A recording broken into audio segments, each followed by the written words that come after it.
La estructura del libro de Daniel, y hoy me gustaría que profundizáramos un poco en todas las imágenes que hay en las 4 grandes visiones del libro de Daniel. Sabéis que el capítulo 11 pertenece a la 4ª visión del libro de Daniel. Así es que es importante entender primero las imágenes previas para luego poder entender mejor todavía el mensaje del capítulo de Daniel 11. Así es que hoy me gustaría tocar con vosotros los aspectos espirituales de esas imágenes. Ya os he dicho que yo en esta semana voy a intentar, salvo cuando entremos en Daniel 11, voy a intentar entrar lo menos posible en historia y en números. Quiero que veamos la parte espiritual, el mensaje espiritual que había en esas imágenes, en esta noche en particular, y que Daniel entendió y que Daniel esquematizó para que todos también pudiéramos entenderlas. Pero antes me gustaría hablar con vosotros y mostraros un pequeño problema que tenemos a veces en nuestra comprensión sobre cómo nos salvamos. Y como no solo estamos aquí, los que estamos aquí escuchando, sino que hay muchas más personas, pues me gustaría tocar este tema porque tiene mucho que ver con el mensaje que van a dar las imágenes en las 4 visiones de Daniel.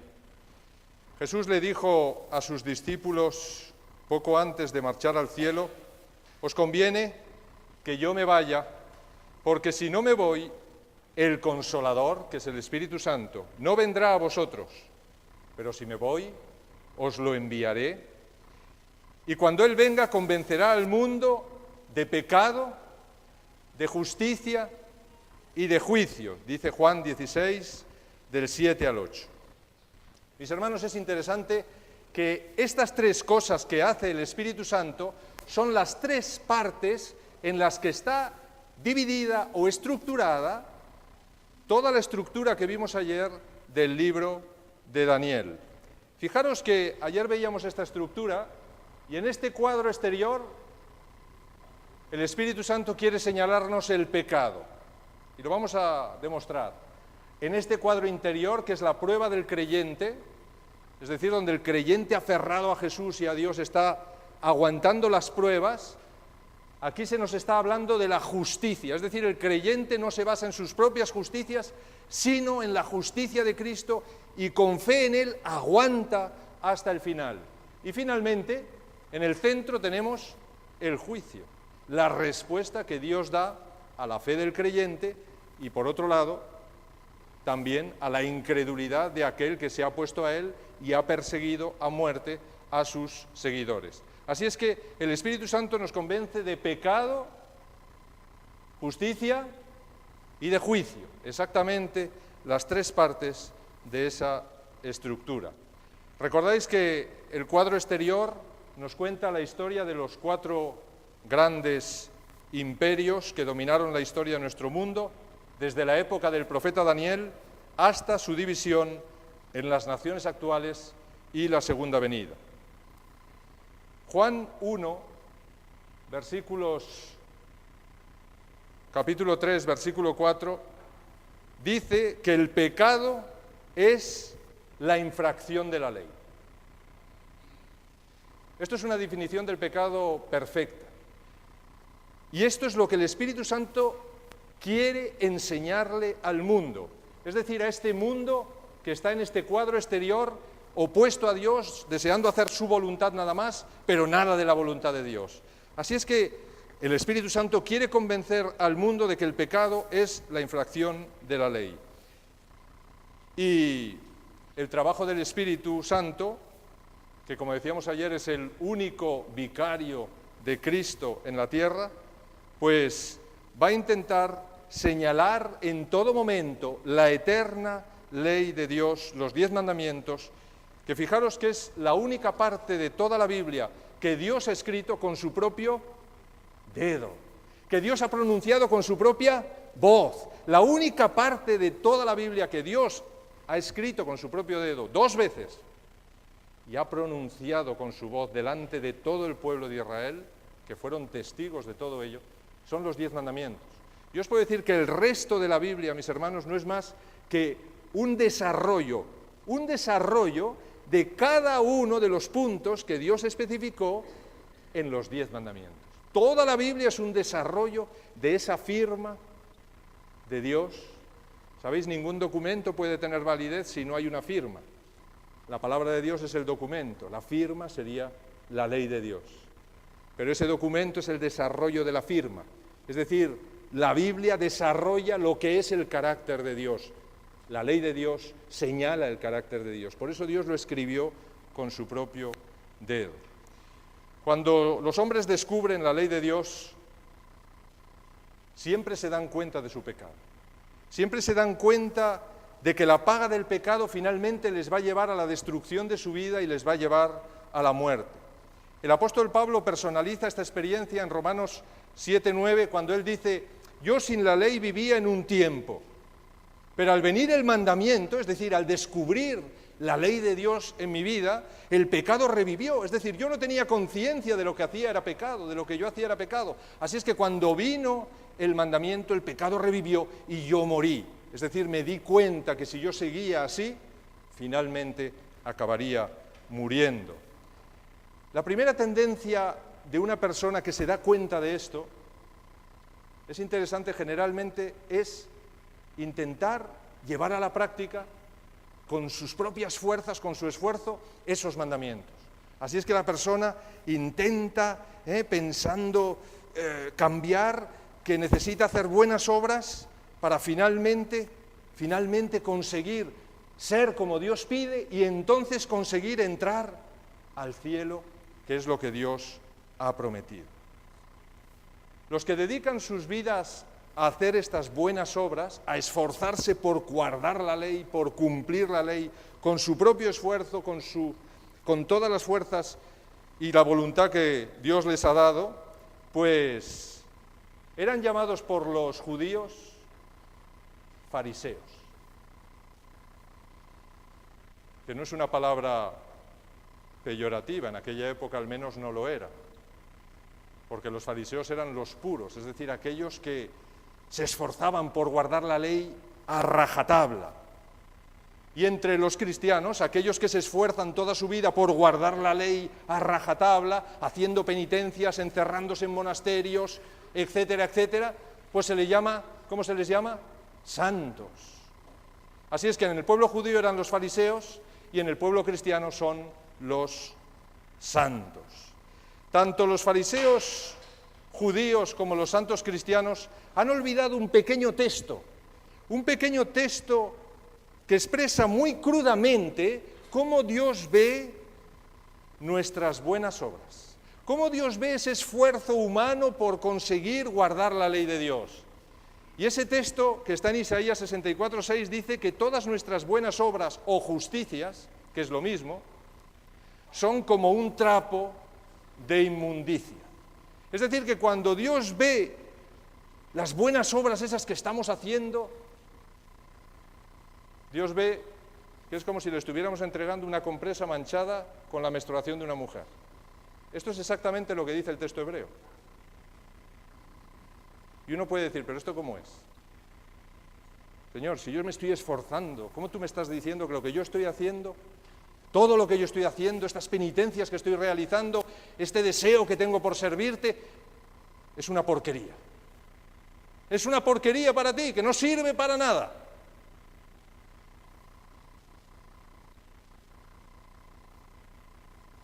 La menstruación. La menstruación, igual que la sangre del parto, igual que la lepra, igual que tocar un cadáver de un animal o de un hombre, todo absolutamente en el Antiguo Testamento Dios dijo que contaminaba completamente al hombre, es decir, provocaba inmundicia, provocaba contaminación. Era como si la persona estuviera cometiendo un pecado cuando hacía eso. ¿Y por qué?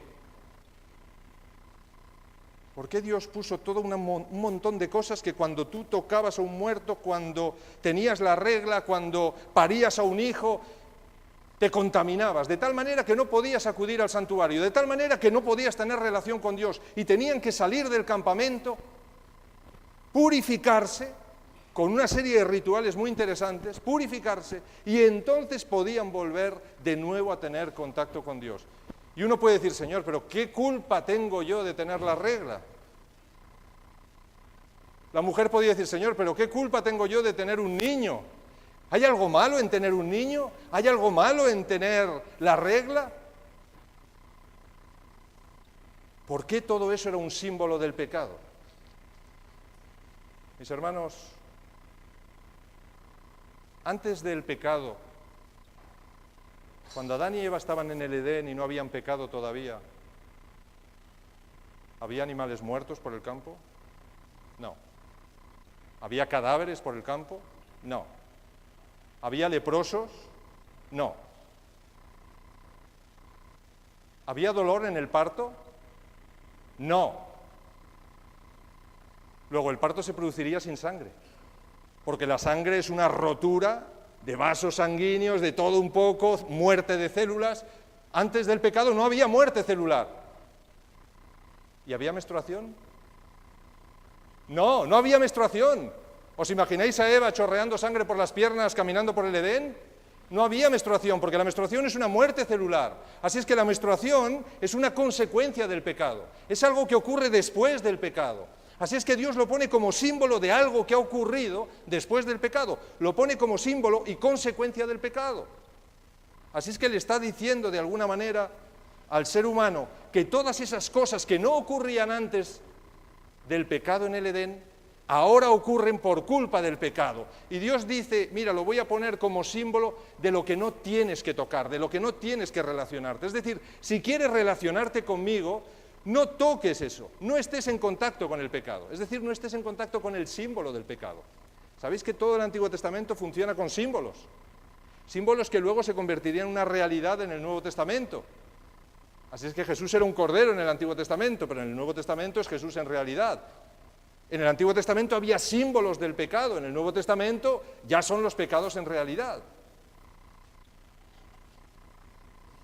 Igual que Adán y Eva fueron expulsados del Edén cuando se contaminaron con el pecado, el hombre que entraba en contacto con alguna de estas impurezas era sacado del campamento y no podía acudir al santuario a relacionarse con Dios hasta que no efectuara los ritos de la purificación. Y si os interesa hacer un estudio profundo, mis hermanos, analizad los ritos de la purificación simbólicamente.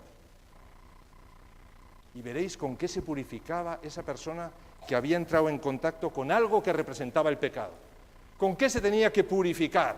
Y todo, veréis que todo absolutamente señala a Jesús. Así es que se tenía que ir a Jesús fuera del campamento de alguna manera, porque el pecado rompe nuestra relación con Dios. Tenía que irse a Jesús y tenía que lavarse con un agua que había sido hecha con una vaca roja, con hisopo rojo, con un trapo rojo, todo era rojo.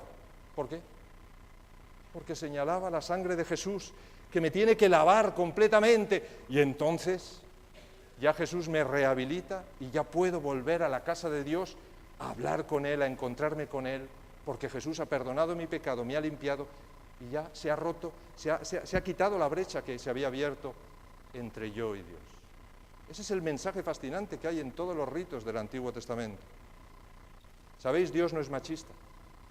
Dios no tiene absolutamente ninguna manía a la mujer, simplemente quiere expresar que aún la mujer más limpia, más aseada que exista en este mundo, una vez al mes al menos, va a ser traicionada por su propia naturaleza. ¿Y eso qué quiere decir con respecto a mis buenas obras? Mis hermanos, esa mujer no quiere mancharse. Esa mujer odia los dolores y la suciedad que produce la menstruación, pero aún así, como no puede dominar su propia naturaleza, ¿qué pasa? Se mancha. Con ello Dios me está diciendo un mensaje fascinante. El pecado, mis hermanos, no es solamente lo que yo hago. El pecado es lo que yo soy. Ese es el mensaje fascinante.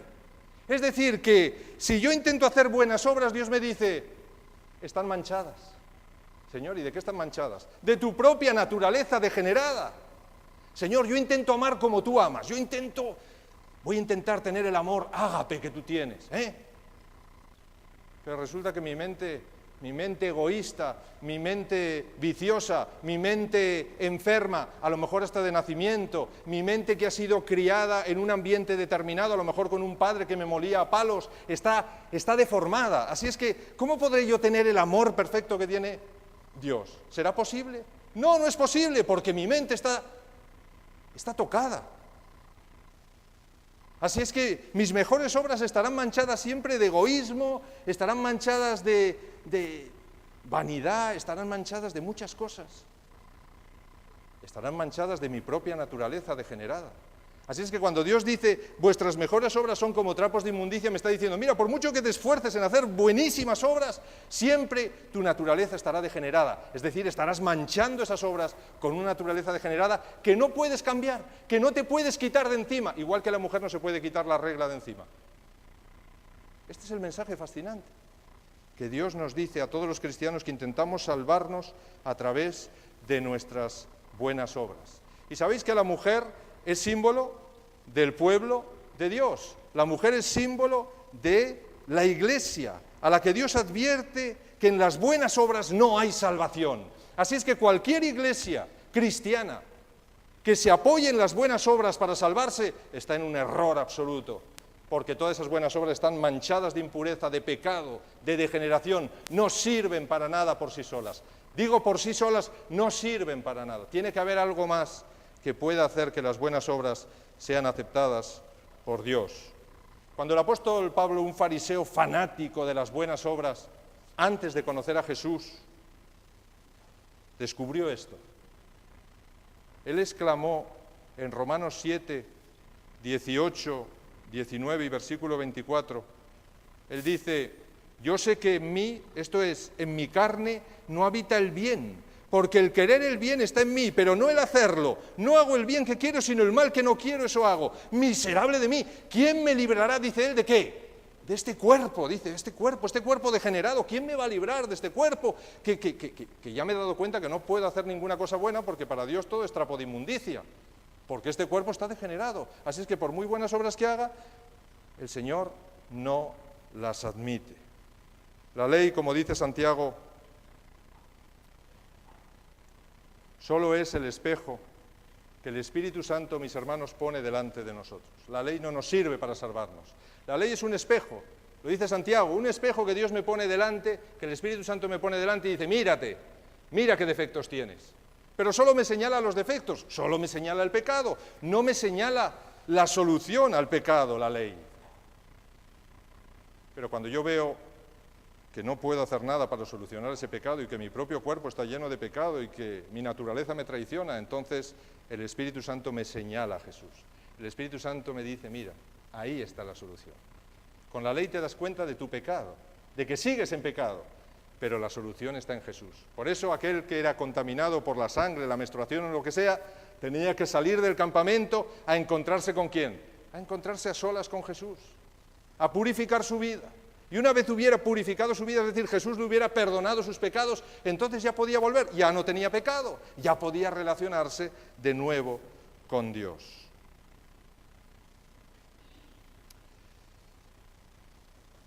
Mis hermanos, por eso en Romanos 3, 19, 20 dice, pero sabemos que todo lo que la ley dice, lo dice a los que están bajo la ley, para que toda boca se cierre y todo el mundo quede bajo el juicio de Dios. Porque por las obras de la ley ningún ser humano será justificado delante de él, ya que por medio de la ley es el conocimiento del pecado. Es decir, que la ley de Dios nos muestra que debido a nuestro pecado, todo ser humano de este mundo está sometido al juicio final de Dios. Por cuanto, dice Romanos 3:23, todos pecaron y están destituidos de la gloria de Dios.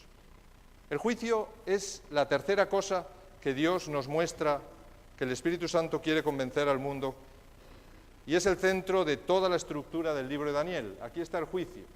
Así es que cuando yo me convenzo de pecado aquí fuera, en el mundo, ¿verdad? Cuando el Espíritu Santo logra convencerme de pecado, me señala que hay una solución aquí, en este segundo cuadro, que es, me señala Jesús, me dice, mira, vete ahí con este grupo, con este remanente que está buscando, aferrándose a Jesús, la salvación. Pero si decides que no quieres ir a ese grupo, entonces cuidado, porque entonces lo que te espera solamente es esto, es el juicio. Pero entre el pecado que nos condena a muerte y el juicio, donde se ratifica esta condena, el Espíritu Santo nos muestra la maravillosa esperanza de la justicia. ¿Quién es la justicia? Ya hemos dicho que es Cristo, pero vamos a ver algún texto que nos lo dice claramente. Romanos 3, 21 al 25 dice, pero ahora aparte de la ley, aparte de la ley, dice, se ha manifestado la justicia de Dios por medio de la fe en Jesucristo, para todos los que creen en Él y son justificados gratuitamente por su gracia. Dice gratuitamente, es decir, no hay que hacer nada, gratuitamente por su gracia, mediante la redención que es en Cristo Jesús, a quien Dios puso como propiciación por medio de la fe en su sangre para manifestar su justicia a causa de haber pasado por alto en su paciencia los pecados pasados.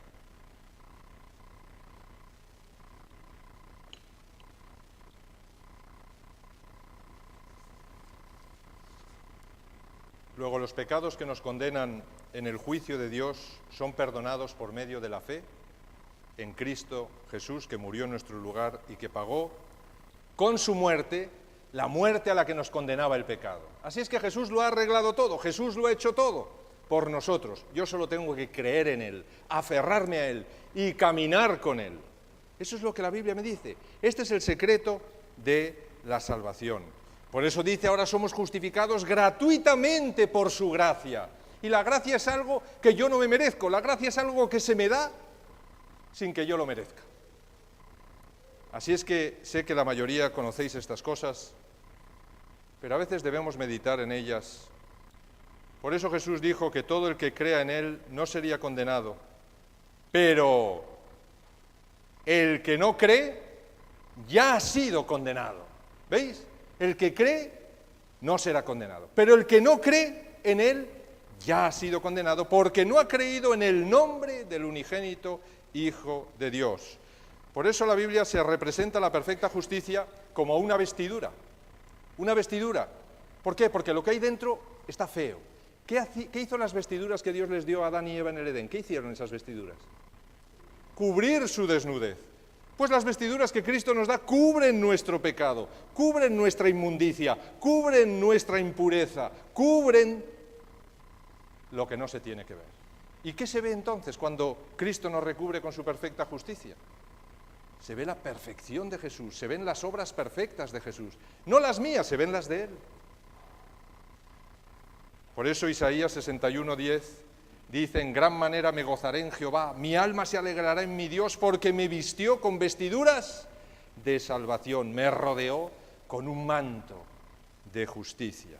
Fijaros, en el Antiguo Testamento también se salvaban a través de la justicia de Cristo.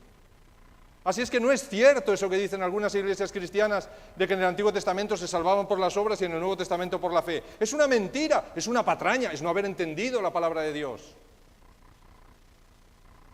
Solo hay un método de salvación y es a través de Cristo, desde Adán y Eva hasta la segunda venida de Jesús.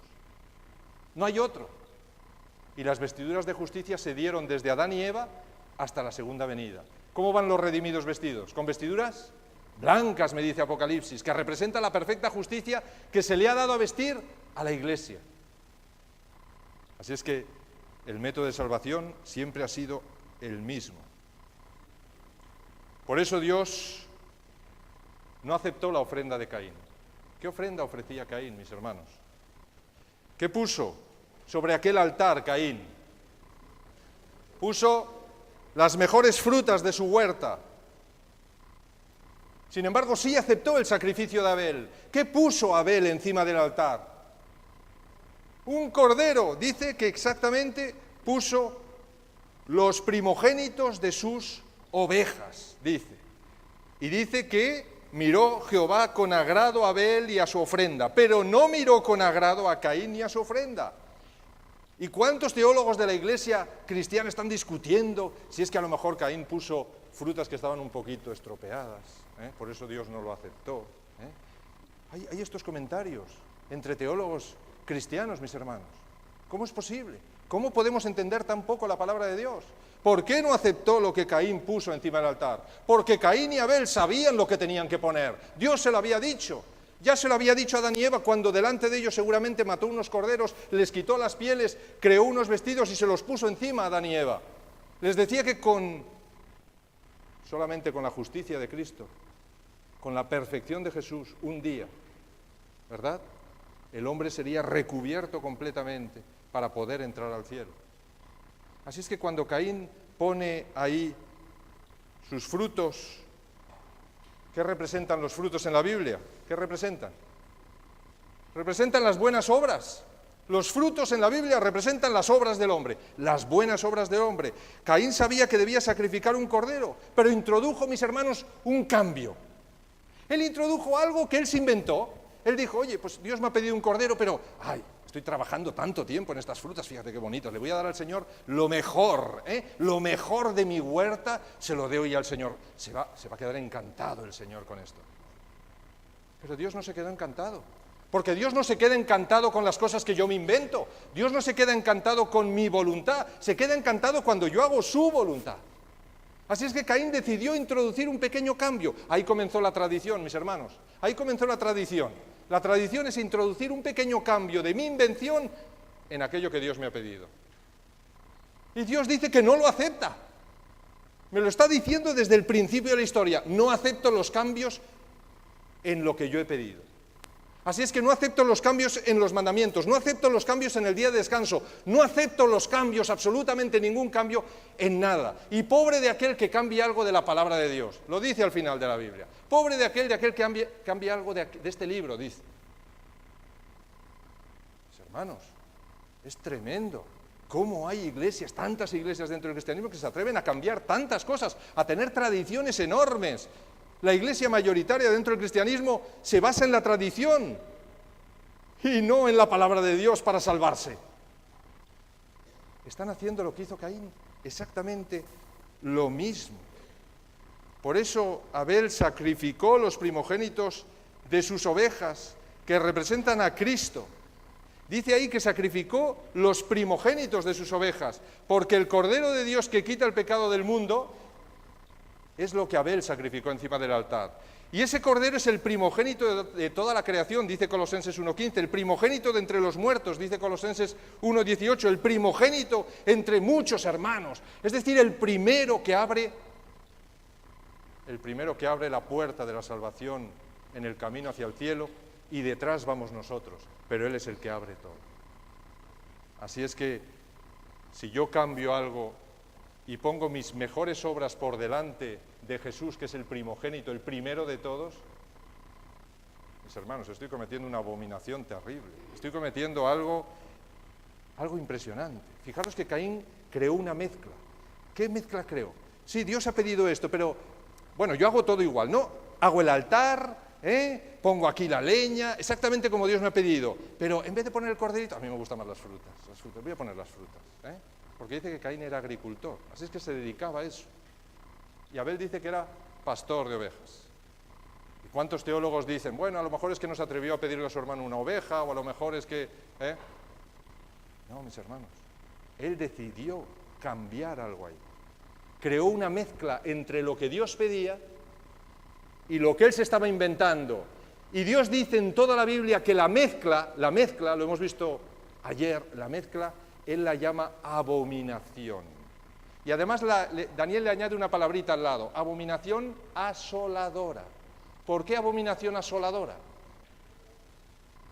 ¿Qué le dijo Jesús al pueblo judío poco antes de que le mataran? ¿Qué le dijo? Vuestra casa os es dejada desierta. Es decir, Dios se iba de ese pueblo, Dios marchaba, Dios ya no estaría con ese pueblo.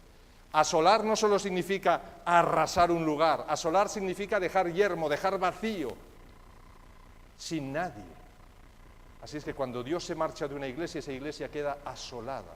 Cuando Dios se marcha de su pueblo, el pueblo queda asolado. Porque además, si Dios se marcha y retira su protección, inmediatamente viene Satanás y ¿qué hace?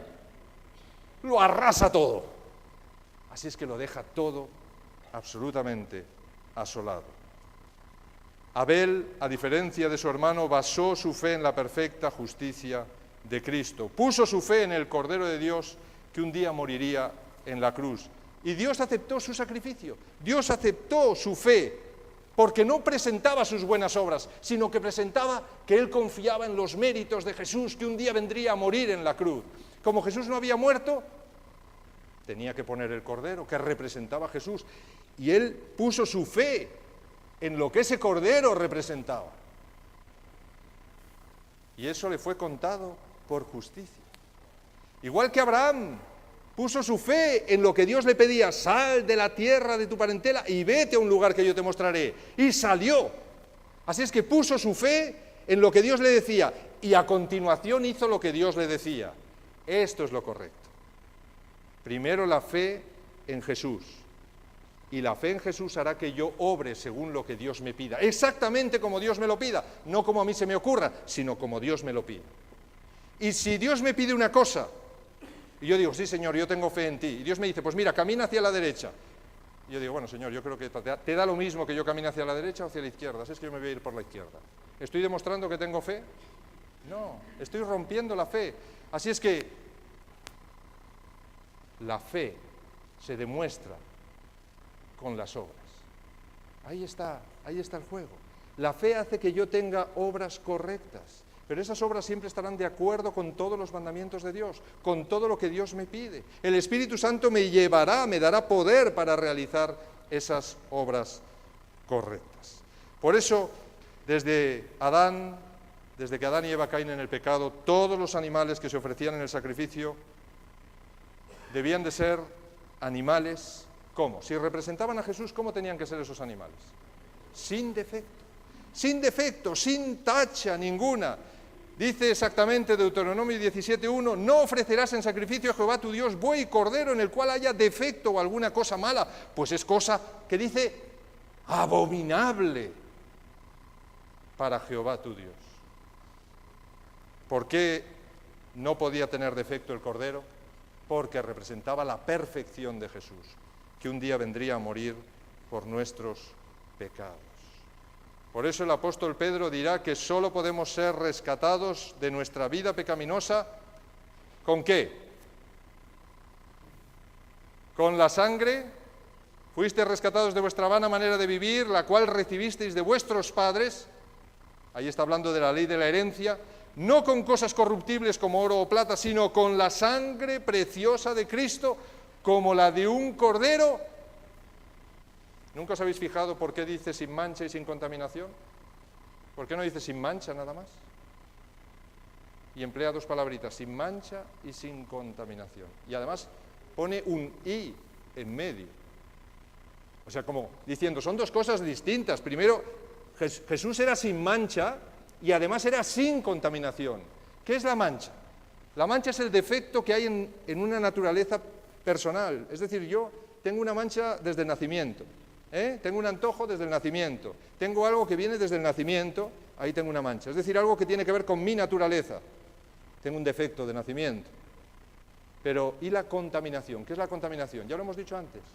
Es tocar algo, hacer algo. Así es que me está diciendo que Jesús no solo no tenía pecado en su naturaleza, sino que nunca jamás practicó el pecado, nunca jamás se contaminó, nunca jamás hizo pecado. Así es que, ¿qué diferencia hay entre Jesús y nosotros? Yo nazco con una naturaleza pecaminosa que finalmente hace que mis buenas obras sean como trapo de inmundicia. Pero Jesús nació sin una naturaleza pecaminosa que hace posible que sus buenas obras sean perfectas.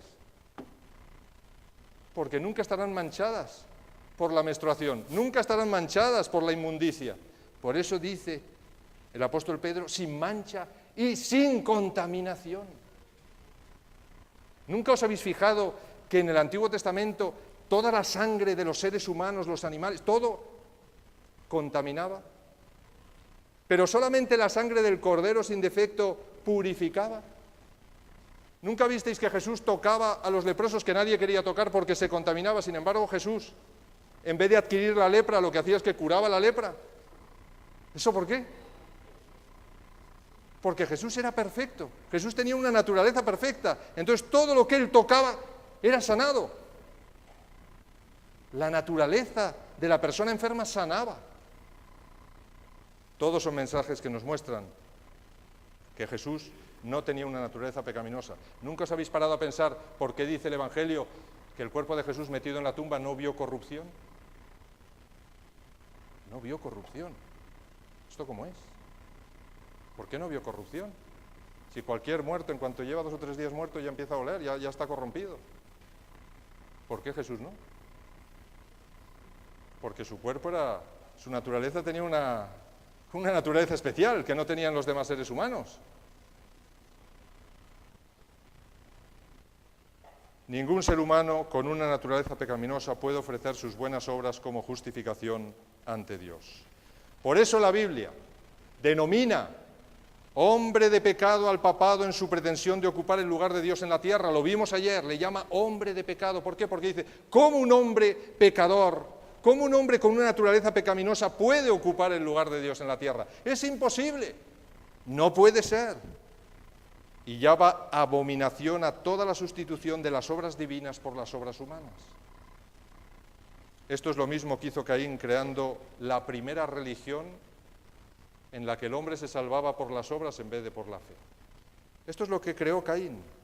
Caín creó esa religión y mientras su hermano Abel se mantenía fiel a la palabra de Dios, basando su fe en la justicia de Cristo, Caín fue el primer anticristo, mis hermanos, de este mundo, porque ya había uno que había surgido en el cielo, que era Satanás. Pero el primer anticristo de este mundo fue realmente Caín, porque se opuso a la salvación centrada en Cristo por la fe y él puso sus obras para poderse salvar. Lo mismo hizo después el paganismo, lo mismo hizo después el pueblo de Israel. Constantemente caían en las obras, mis hermanos. El pueblo judío, ¿por qué mató a Jesús? Porque Jesús les decía que tenían que salvarse a través de él y ellos no aceptaron eso, ellos decidieron seguir en sus obras. Así es que había que matar a aquel que nos está diciendo esto. Nosotros queremos seguir en las obras. ¿Qué hizo Caín con Abel? Lo mató. El que creía en la justificación por las obras mató al que creía en la justificación por la fe. Era una premonición, era un anuncio de lo que ocurriría a lo largo de la historia. ¿Qué hicieron Israel con los profetas? Los mataron. ¿Qué hizo el pueblo judío con Jesús y los apóstoles? Los mataron. ¿Qué hizo la iglesia cristiana? Que se desvió hacia la salvación por las obras durante toda la Edad Media y que sigue así, con aquellos que buscaban en la palabra de Dios la salvación a través de la justicia en Cristo. ¿Qué hacía con ellos?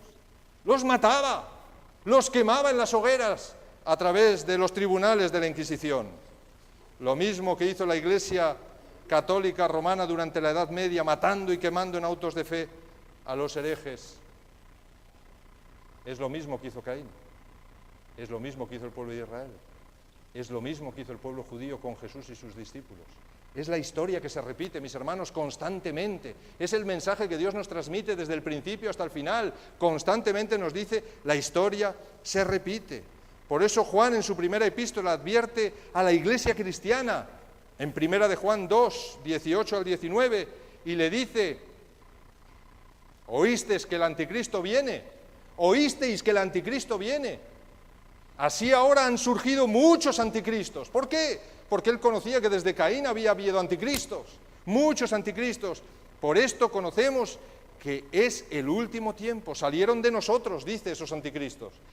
Formaban parte del pueblo de Dios. Caín formaba parte de una familia que creía en Dios. De Israel salieron los anticristos, de los judíos salieron anticristos. Y de la iglesia cristiana sale el anticristo. Salieron de nosotros, pero no eran de nosotros, porque si hubieran sido de nosotros, habrían permanecido con nosotros, dice. Por eso Daniel dice en el capítulo 7, 21 y 22, y veía yo que este cuerno, que es la otra forma en la que se presenta al papado, a la Iglesia Católica Romana, este cuerno hacía la guerra contra los santos y los vencía. Es decir, hacía la guerra contra la propia Iglesia y los vencía, hasta que vino el anciano de días, que es Dios, y se hizo justicia, y los santos del Altísimo, es decir, el auténtico pueblo de Dios, el pueblo remanente de Dios, que está en todas las iglesias cristianas, pero que busca la salvación por la fe, recibirán el reino. Llegó el tiempo y los santos recibieron el reino. Y en Daniel 8:25 dice, con su sagacidad, es decir, con su inteligencia hará prosperar el engaño en su mano. Igual que hizo Caín, en su corazón se engrandecerá y sin aviso destruirá a muchos. Se levantará contra el príncipe de los príncipes, es decir, atacará al propio Jesús en su santuario, pero será quebrantado, aunque no por mano humana. Es decir, Dios lo juzgará y Dios acabará con su poder. Por eso, en el segundo cuadro de la estructura del libro de Daniel se nos muestran las pruebas del creyente. El creyente sufre la persecución de esos anticristos desde el principio de la historia. El creyente sufre la persecución de aquellos que creen en la justificación por las obras. Y no soportan que haya gente que crea en Jesús nada más y sea salva. Así es que los matan. ¿Por qué? Porque Satanás los instiga a hacerlo. Porque la justificación por las obras es un invento de Satanás, nunca ha sido un invento de Dios. Pero en el centro tenemos la respuesta de Dios al creyente fiel, cuando Dios ejecuta sus juicios contra los poderes perseguidores de este mundo. Así es que, mis hermanos, en este cuadro tenemos un fascinante mensaje de salvación también. El Espíritu Santo quiere convencer al mundo de pecado, de que por las obras nunca se alcanzará la salvación y de que la ley de Dios debe cumplirse en nuestras vidas. Y nos envía aquí al segundo cuadro, que es donde está la justicia perfecta de Cristo, y me dice, acepta esa justicia y serás salvo. Porque en el juicio yo voy a separar a los que hayan querido seguir siendo como Caín y a aquellos que hayan sido como Abel. Los voy a separar. A unos los mataré, los eliminaré, y a otros les daré la salvación. Y no es que Dios quiera eliminar por eliminar, no es que Dios quiera matar por matar, mis hermanos. Dios está dando un amplio tiempo de gracia de muchos miles de años a este mundo para que todo el mundo pueda conocer a Dios. Pero Dios tendrá que limpiar de basura finalmente este mundo, tendrá que limpiar de pecado el universo. Así es que el tiempo de gracia se acabará. Y entonces Dios tendrá que quitar todo aquello que no quiere seguir con Él. Aquello que no quiere guardar sus mandamientos, tendrá que quitarlo. Mis hermanos dicen que una imagen vale más que 1000 palabras, ¿no? Pues todo esto que acabo de decir, vamos a verlo a través de las visiones de Daniel, a través de las imágenes que Dios le dio a Daniel en cada una de las visiones. Ahí tenéis la primera visión, una estatua, un ídolo de 4 metales, de oro, de plata, de bronce y de hierro. El oro representa Babilonia, el imperio babilónico, del año 606 al 538. La plata Medo-Persia, del 538 al 331. El bronce Grecia, del 331 al 168. Roma, el hierro, del 168 a.C. al 476 después de Cristo, uno de los imperios más largos que ha habido en la historia. Y finalmente los pies, mezcla de trozos de hierro y de barro, representan la división del Imperio Romano desde el 476 hasta la segunda venida de Cristo. Pero la pregunta es, si los trozos de hierro representan a las naciones que dividieron al Imperio Romano, ¿qué representa el barro? ¿Qué es el barro? ¿Qué es ese barro que no es un metal, que es un elemento extraño completamente entre todos los metales de esa estatua y que está ahí haciendo de cemento, intentando unir a todas las naciones de este mundo? ¿Quién es el barro? La Biblia siempre nos tiene que dar la respuesta, así es que vayamos a la Biblia a ver lo que nos dice. Fijaros lo que dice el propio Daniel. En los versículos 41 y 43 dice, lo que viste de los pies y los dedos en parte de barro cocido de alfarero. Cuidado, barro cocido de alfarero. Y en parte de hierro será un reino dividido, en parte fuerte y en parte frágil. Se mezclarán por medio de alianzas humanas, pero no se unirán el uno con el otro, como el hierro no se mezcla con el barro. Mis hermanos, no está diciendo que los trozos de hierro no se unirán. Lo que está diciendo es que no se unirá el hierro con el barro. Cuidado, porque a veces confundimos. Y hablamos de la Comunidad Económica Europea, no se podrá unir jamás, no. Es posible que no se pueda unir jamás, pero la profecía no está diciendo que no se unirán los trozos de hierro, que son las naciones políticas de este mundo. Lo que dice que no se unirá es el barro con el hierro. El barro es una naturaleza completamente distinta a los metales que conforman el ídolo. Y además Dios nos dice barro cocido de alfarero. ¿Para qué? Para que busquemos en toda la Biblia qué es el barro cocido de alfarero. Génesis 2:7. Entonces Jehová Dios formó al hombre del polvo de la tierra, sopló en su nariz aliento de vida y fue el hombre un ser viviente. ¿Qué crea Dios del barro? Un hombre. Así es que el barro ya representa a un hombre. Muy bien, un hombre. Isaías 64:8. Ahora bien, Jehová, tú eres nuestro Padre, nosotros somos el barro y tú el alfarero. Así que obra de tus manos somos todos nosotros. Mis hermanos, Isaías está hablando ¿de quién? Del pueblo de Israel. Está diciendo que el pueblo de Israel es el barro y que Dios, ¿quién es? El alfarero. Jeremías 18:6. Como el barro en manos del alfarero, así sois vosotros en mis manos, casa de Israel, dice Dios. Pero tenemos un problema, porque en los pies de la estatua ya no estamos en época del pueblo de Israel, estamos en plena época del cristianismo. Así es que hay algún texto que diga que el barro cocido de alfarero representa al pueblo de Dios del Nuevo Testamento. 2 Corintios 4:7. Hay más textos, solo he puesto unos pocos aquí. Pero tenemos, hablando de la Iglesia, este tesoro del Evangelio en vasos de barro, para que la excelencia del poder sea de Dios y no de nosotros. Y los vasos de barro son todos los miembros de la Iglesia que conforman la Iglesia cristiana. Y dice, el Señor ha puesto este tesoro del Evangelio en vasos frágiles de barro para que el poder no sea nuestro, sino que sea de Él. Para que los méritos no sean nuestros, sino que sean de Él. Así es que, ¿qué es el barro cocido de alfarero, mis hermanos? La Iglesia cristiana que salió perfecta de las manos de Jesús. Esa es la Iglesia cristiana. La segunda pregunta es, ¿cómo es posible que la Iglesia cristiana de Cristo esté formando parte de un ídolo? Esté haciendo alianzas con un ídolo, porque toda la imagen es un ídolo enorme que representa la idolatría de este mundo. Así es que, ¿qué está haciendo la Iglesia cristiana allí, haciendo alianzas humanas con ese ídolo? ¿Cómo puede formar parte de un ídolo la Iglesia cristiana? Elena de White dice en Mensajes Selectos, página 63, la mezcla de los asuntos de la Iglesia y de la administración política se representa con el hierro y el barro. Esta unión está debilitando todo el poder de las iglesias.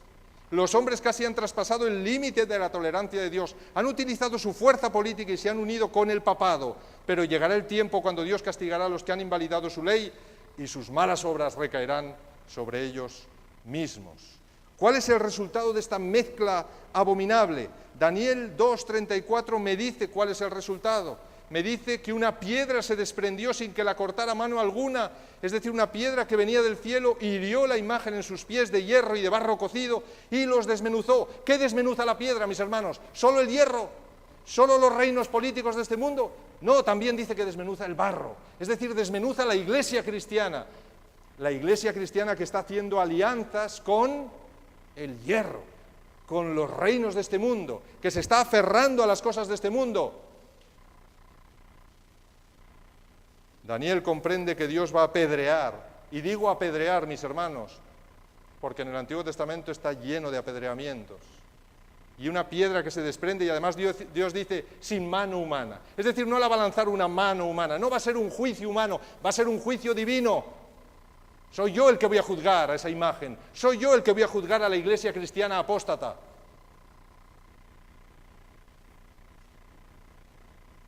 Pero ¿por qué Dios escoge mostrarnos el juicio al pecado de este mundo por medio de un apedreamiento? Si miramos en el Antiguo Testamento descubriremos que el apedreamiento era el juicio a muerte que se le aplicaba a un creyente en Dios, cuidado, no se le aplicaba a un pagano, a un creyente en Dios que practicara la idolatría, blasfemara contra Dios, adulterara o se prostituyera, transgrediera el sábado, practicar el espiritismo. Y también, curiosamente, se apedreaba a un buey que mataba, a un buey que acorneaba. Y en vez de Dios decirle, oye, al buey ese lo degollaréis, le cortaréis la cabeza, Dios dice, lo cogeréis y todo el pueblo lo apedreará. ¿Me podéis decir por qué también se apedrea a un buey como si fuera un ser humano? ¿A quién dije yo que representaban los bueyes? ¿A quién? A los sacerdotes. A los sacerdotes, mis hermanos. Así es que representan a la Iglesia de Cristo, porque no dice Pedro que nosotros somos real sacerdocio, es decir, que todos los cristianos somos un real sacerdocio ante Dios. Entonces, ¿por qué se apedrea al buey?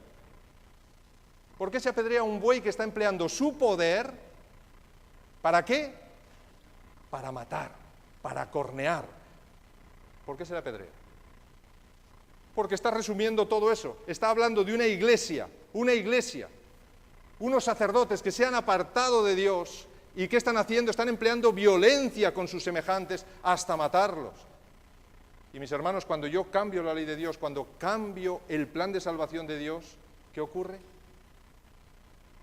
Que si yo convenzo a otros de que ese es el auténtico plan de Dios, ¿qué pasará con ellos? Los estaré matando porque morirán conmigo. Así es que, ¿por qué se apedreaba al buey? Se le apedreaba por todo, absolutamente lo que hemos visto encima de esto. Fijaros que la piedra golpea los pies donde el barro cocido de alfarero, la Iglesia cristiana, está haciendo alianzas con los trozos de hierro que representan todas las naciones de la tierra y sus idolatrías. Elena de White dice sobre la imagen de metales, la imagen mostrada a Nabucodonosor. Fijaros en esto, mis hermanos, es muy importante y posiblemente nunca lo habréis oído. La imagen mostrada a Nabucodonosor simboliza el deterioro del poder y la gloria de los reinos de la tierra. Esto es lo que ya hemos visto. Pero ahora dice, y al mismo tiempo, está hablando de los metales, y al mismo tiempo representa adecuadamente el deterioro de la religión y de la moral entre los habitantes de esos reinos. ¿Cómo la imagen de metales puede mostrar al mismo tiempo el deterioro político y el deterioro religioso? ¿Cómo esos metales me muestran un deterioro político y un deterioro religioso? El deterioro político lo tenemos bien estudiado. Pero ¿y el deterioro religioso? ¿Cómo me muestran los metales un deterioro religioso? La desvaloración de los metales a medida que pierden altura muestran el deterioro político. Pero ¿cómo puedo ver el deterioro de la religión y la moral en esos mismos metales, mis hermanos? Como siempre, la respuesta la tenemos que buscar en la Biblia. Busquemos en la Biblia dónde aparecen los metales de la estatua juntos y en el mismo orden. Solo hay que hacer una labor de exégesis. ¿Dónde aparecen oro, plata, bronce y hierro? Así, en ese orden exacto, en otros lugares de la Biblia. Y ahora lo tengo que comparar, porque el mensaje es fascinante. Y Elena de White una vez más tenía razón. ¿Y cómo Elena de White, que no era teóloga y no entendía demasiado de esto, pudo decir esto, mis hermanos? La respuesta es clara, lo vais a ver ahora. Posiblemente algunos se quedarán muy sorprendidos. En Éxodo 35, 5, dice, aquí tenemos los metales en el mismo orden. Tomad entre vosotros una ofrenda para Jehová. Todo generoso de corazón traerá a Jehová oro, plata y bronce. ¿Para qué era eso? ¿Para construir qué? El tabernáculo. Muy bien. Primera de Crónicas 22, 14 y 16. Mira, yo con grandes esfuerzos he preparado para la casa de Jehová 100.000 talentos de oro, 1.000.000 de talentos de plata, bronce, hierro sin medida, pues es mucho. De oro, de plata, de bronce, de hierro, hay en abundancia. ¿Para qué se cogió esto? Es Salomón, es David. ¿Para qué? Para construir el templo. Solo estoy poniendo algunos textos. Hay infinidad de textos, mis hermanos, en toda la Biblia. Otros textos con este orden los tenéis en esa lista. Ahí están. Todos los textos en los que aparecen plata, bronce, oro, plata, bronce y hierro, en ese orden. Ahí están, mis hermanos. Y luego, con otro orden. ¿Sabéis lo interesante de todo esto? A excepción de Josué, que pone la plata en primer lugar, siempre que aparece oro, plata, bronce y hierro, está hablando del santuario de Dios, está hablando del tabernáculo. Cuando aparecen en otro orden o se meten elementos extraños por en medio, como madera, piedra, siempre habla de idolatría. Siempre. Solo hay una excepción en toda la Biblia, solo una, en el que se emplea oro, plata, bronce y hierro, no para hablar del santuario, sino para hablar ¿de qué? De la estatua de Nabucodonosor. ¿Por qué? El mensaje es muy sencillo, mis hermanos. Dios está diciendo que en esa imagen está mezclado su santuario con un ídolo. Está mezclado el proyecto de salvación de Dios con la idolatría. Y eso es lo que Elena de White dice. Ahí en esos metales están mostrando no solo el paso de un imperio a otro, sino que también están mostrando el alejamiento de los hombres de Dios. ¿Por qué? Porque cuando yo comienzo a mezclar las cosas de los hombres con las cosas de Dios, entonces creo una abominación asoladora. La estatua representa la idolatría del hombre, pero el orden de metales se corresponde con el santuario. Así es que realmente tenemos un ídolo formado con los metales del santuario. Ahí lo tenéis, mis hermanos. Los metales del santuario, había unos metales determinados en el santuario. Todo el atrio prácticamente era de bronce. Todo, absolutamente. Solo aquí tenéis plata y alrededor en la tienda, y aquí oro. Mirad lo que dice Deuteronomio. Sabéis, no había hierro en el primer tabernáculo de Dios. Y es muy interesante porque Deuteronomio 4:20 dice: a vosotros Jehová os tomó y os ha sacado del horno de hierro de Egipto para que seáis el pueblo de su heredad. Así es que Dios dice que el hierro, la cuna del hierro está en Egipto, en la esclavitud, en el pecado. Y es interesante porque el hierro en la Biblia representa siempre el pecado, la muerte. Dios no quería eso en su santuario. Por eso no puso el hierro dentro de su santuario. Por eso Dios manda a los israelitas en Levítico 17, del 5 al 7, les dice que los hijos de Israel traigan sus sacrificios, los que sacrifican en medio del campo, que los traigan al sacerdote ante Jehová a la puerta del tabernáculo de la reunión, y así nunca más sacrificarán a los demonios. Así es que Dios dice que fuera del santuario están los demonios, que fuera del santuario está el mundo de Satanás, que fuera del santuario está el control de Satanás, que si yo quiero ofrecer mis sacrificios a Dios tendré que acudir al santuario. Así es que oro, plata y bronce representan el santuario y el hierro representa el mundo que está fuera del santuario. ¿Cómo funciona la estatua? ¿Funciona como funciona el santuario? ¿Que yo salgo del mundo y me voy encaminando hacia el trono de Dios? ¿O funciona al revés? ¿Cómo funciona? Funciona al revés. Funciona exactamente al revés. Es decir, me alejo de Dios, me voy desde el lugar santísimo donde está el trono de Dios y me voy alejando. Y no solo abandono el santuario, sino que salgo al mundo, y en el mundo es donde se encuentra el barro haciendo las alianzas con los reinos de este mundo. Por eso Dios dice, yo voy a juzgar eso, yo lo voy a apedrear, es decir, yo voy a juzgar esa idolatría impresionante, esa mezcla abominable. Así es que cuando Daniel habla de abominación asoladora, esta es la imagen de la abominación asoladora. Si queréis una imagen, mis hermanos, esta es la viva imagen de la abominación asoladora, porque están mezclando el proyecto de Dios con toda la idolatría humana. Así es que se representa un alejamiento constante de Dios. Fijaros que es exactamente lo opuesto a Jesús. Es exactamente, esta imagen es exactamente la opuesta a Cristo y su santuario. Así es que esta imagen representa al anticristo y su abominación. Fijaros que yo comienzo a los pies de Jesús. Todos comenzamos a los pies de Jesús. Si analizáis la vida de María Magdalena, veréis que siempre que aparece María Magdalena está a los pies de Jesús. Siempre está a los pies de Jesús. Y a los pies de Jesús yo voy subiendo hasta llegar a ser santo, como Dios es santo. Esa es la meta que yo tengo. El Espíritu Santo me ayudará a eso. Pero fijaros que esta es la auténtica religión. Aquellos que forman parte de Cristo. Y esa es la falsa religión. Aquellos que mezclan sus tradiciones, parte de lo que me gusta a mí o lo que yo creo, y parte de lo que Dios dice. Ahí tenéis la imagen del proyecto del anticristo, que se opone constantemente a Cristo. Por eso Daniel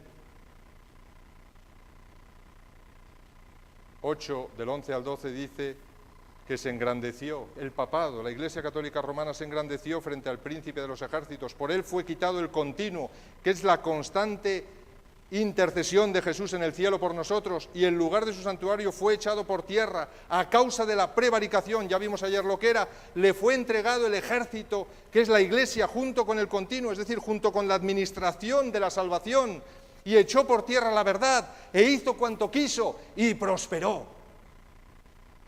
Y sigue prosperando, hasta que caiga la piedra. Y Juan, en Apocalipsis 18, versículos de 2 al 3 y versículo 8, dice: ha caído la gran Babilonia, se ha convertido en habitación de demonios, en guarida de todo espíritu inmundo, en albergue de toda ave inmunda y aborrecible. Porque todas las naciones han bebido del vino del furor de su fornicación, y los reyes de la tierra han fornicado con ella, y los mercaderes de la tierra se han enriquecido con el poder de sus lujos sensuales, por lo cual en un solo día vendrán sus plagas, muerte, llanto, hambre, y será quemada con fuego, porque poderoso es Dios el Señor que la juzga. Así es que, mis hermanos, la piedra representa el juicio de Dios a muerte contra esa mezcla espantosa que ha creado la Iglesia cristiana en nuestro mundo. ¿Qué nos muestra la segunda visión? ¿De qué era guarida, dice Apocalipsis? ¿De toda bestia qué? ¡Inmunda! ¿Y a quién representan las bestias inmundas en la Biblia? Representan a todos aquellos que no creen en Dios, a todos aquellos que son paganos, aquellos que son incrédulos, aquellos que no quieren saber nada de Dios, aquellos que quieren vivir en sus pecados y que no quieren recibir el perdón de Dios. Así es que, si se nos enseña en la primera el apedreamiento, aquí se nos muestra también cómo o de dónde viene esta piedra, mis hermanos. Y Daniel ve el lugar de dónde viene la piedra. Ve cómo Jesús entra en el juicio en el cielo, ve cómo se abren los libros, ve el trono de Dios y ve finalmente cómo se sienta el tribunal para comenzar el juicio antes de la segunda venida de Jesús. El león, el oso, el leopardo con 4 alas y 4 cabezas representa lo mismo que la estatua de Nabucodonosor. Dios me está mostrando cómo Él ve a los seres humanos que pasan de su ley, que pasan de su gobierno, los ve como bestias inmundas. Y finalmente dice que va a trocear a esas bestias y las va a desechar completamente en un sacrificio tremendo. Pero se sentará el juez y le quitarán su dominio para que sea destruido y arruinado hasta el tiempo del fin. Porque la Iglesia cristiana es representada en esta segunda visión como un cuerno que surge en la cuarta bestia, es decir, que surge de la Roma dividida. Por eso se llama Iglesia Católica Romana, porque hereda todo de Roma, hereda todo de los Césares. Y en la tercera visión del capítulo 8 se nos señala el tiempo del juicio.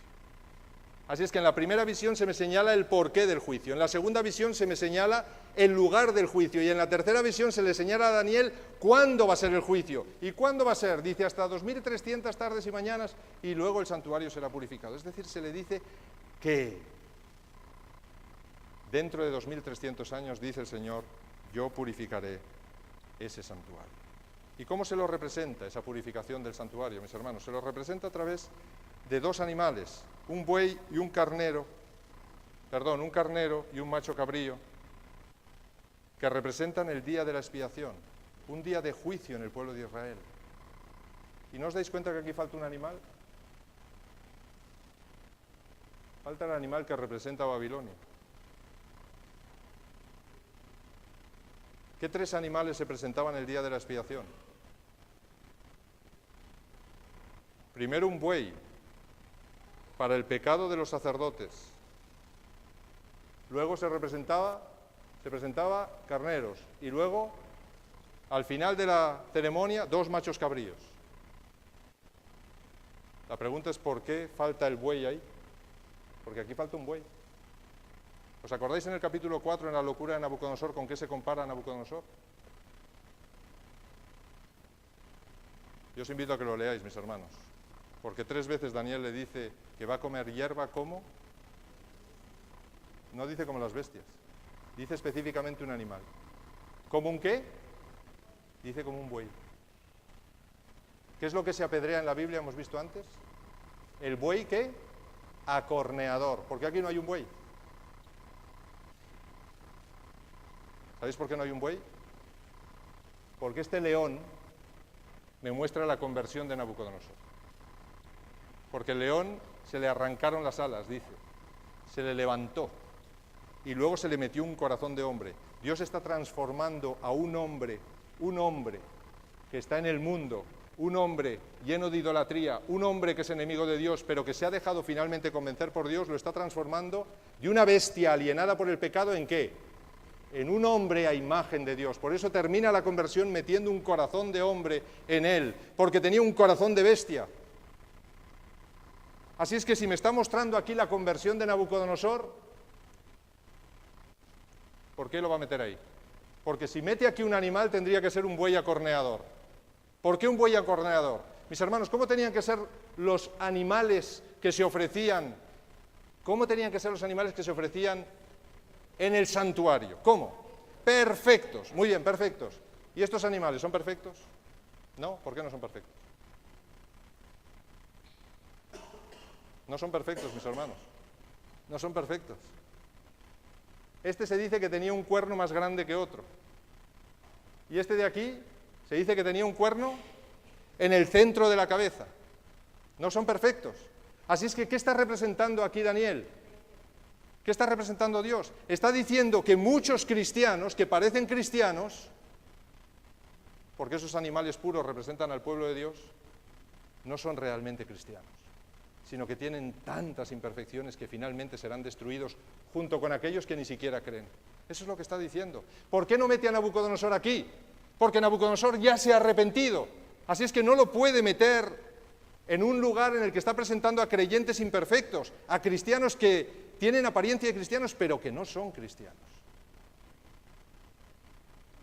Así es que Dios me está diciendo que ya ha efectuado el juicio de Nabucodonosor. Él ya agotó su tiempo de gracia y se arrepintió. Dice que levantó sus ojos al cielo y en el mismo momento su razón le fue devuelta. Este es el mensaje que me transmiten las imágenes, mis hermanos, el mensaje espiritual. Como veis, hay mucho mensaje que Daniel entendió perfectamente a través de todo el Antiguo Testamento que no tiene que ver con la historia. Y este es el mensaje que yo os quería dejar esta noche. Porque, mis hermanos, yo puedo correr el riesgo de estar aquí. Puedo correr el riesgo de formar parte de este sistema. Puedo correr el riesgo de formar parte del barro.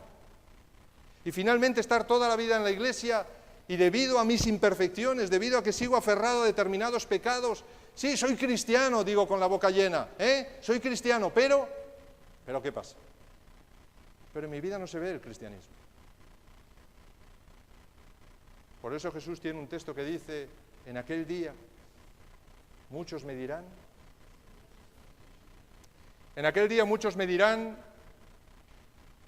Señor, Señor, ¿no profetizamos en tu nombre? Y en tu nombre echamos fuera demonios, y en tu nombre hicimos muchos milagros. Entonces les declararé, nunca os conocí, apartaos de mí, hacedores de maldad. Y eso está muy bien, mis hermanos, ahí que ponga hacedores de maldad, pero realmente la palabrita que hay debajo es muy grave, porque la palabrita que hay debajo es, apartaos de mí, anomías, dice en griego. Y anomías es una palabra formada por nomos, que es ley, y a, que es una partícula negativa. Así es que está diciendo, apartaos de mí, transgresores de la ley, no guardadores de la ley. Es decir, decís que sois cristianos, pero no hacéis mi voluntad. Y seguís pecando. Y seguís transgrediendo los mandamientos de Dios. Así es que, mis hermanos, es importante que decidamos hacer lo que hizo Daniel. Que decidamos no contaminarnos para no formar parte de bestias impuras, pero tampoco para ser cristianos con terribles defectos. Así es que decidamos de una vez, estamos al final del tiempo de gracia. Nabucodonosor se arrepintió allí cuando en el 7º año, cuando ya no quedaba casi tiempo, ahí se arrepintió Nabucodonosor. Es otro mensaje, Dios me está diciendo, mira, aunque sea al final, arrepiéntete. Mis hermanos, ¿en qué grupo quiero estar? Porque todo esto va a ser destruido por el juicio de Dios. Así es que o soy auténtico y formo parte de la piedra que es Jesús, formo parte de ese que en las nubes del cielo llegaba al tribunal para representar a los verdaderos cristianos, soy realmente un animal puro, sin defectos, igual que Jesús, porque formo parte del cuerpo de Jesús, o seré destruido en el juicio. ¿En qué grupo quiero estar? Yo os invito en esta noche a que todos nos pongamos individualmente de rodillas un rato, ya que es la semana de oración, y le pidamos al Señor que nos ayude a tomar la decisión que tomó Daniel, de no contaminarnos con nada que tenga que ver con este mundo. Y si hay algo que está contaminando mi vida, es el momento de pedirle perdón a Dios. Es el momento de decirle, Señor, quita esto de mi vida. Señor, ayúdame a vencer, a relacionarme contigo como se relacionaba Daniel 3 veces al día, buscando que cualquier pecado que hubiera podido cometer en medio de Babilonia, que hoy es el mundo entero que nos rodea, la televisión que vemos todos los días, Señor, que cualquier contaminación pueda ser borrada de mi vida, que pueda ser eliminada instantáneamente, para que yo siga siendo un animal puro, sin defectos, como tú eres sin defecto, porque estoy en ti. Así es que yo os invito a que individualmente nos arrodillemos todos y silenciosamente cada uno, unos minutos, hagamos esta oración, y yo terminaré con una oración.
Querido Señor y querido Padre que estás en los cielos, te pido que estés con nosotros, que nos ayudes en nuestra decisión, que tu Santo Espíritu, Señor, tome completamente nuestras vidas, que tú puedas perdonar todos nuestros pecados, que puedas hacer de nosotros cristianos auténticos, verdaderos, que podamos ser una luz poderosa para el mundo, que dejemos de estar entre dos aguas, Señor, que dejemos de estar en esa tibieza en la que no se define bien si tenemos defectos o no tenemos defectos, en la que todavía no nos parecemos a ti totalmente.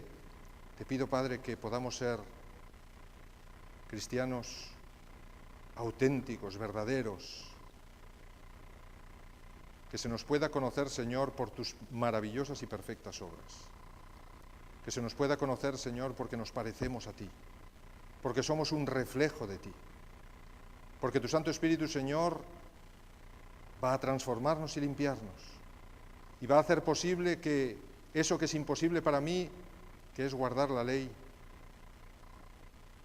el amor por ti, la fe en ti y el poder de tu Santo Espíritu hará posible, Señor, que finalmente yo viva de acuerdo con tus principios. Bendice a toda esta iglesia de Alenza, Padre. Bendice a cada miembro de esta iglesia. Bendice a su pastor. Bendice a sus ancianos, Señor. Bendice a todos los departamentos, a cada familia, a cada joven. Y que todos tomemos la decisión, Señor, de entregar nuestra vida plenamente a ti. Límpianos, perdónanos y ayúdanos, porque el mensaje que tú nos das es clarísimo y queremos formar parte de ti, Señor. No estar en ninguna de esas imágenes que hemos visto en esta noche. Queremos, como Abel, aferrarnos a ti, confiar en ti y saber que al final Tú nos restaurarás, nos resucitarás y nos darás un cuerpo glorioso igual que el que tuvo Adán y Eva. Ayúdanos a dar testimonio de ti, Padre. Transfórmanos y límpianos, que te lo pedimos en el nombre de Jesús. Amén.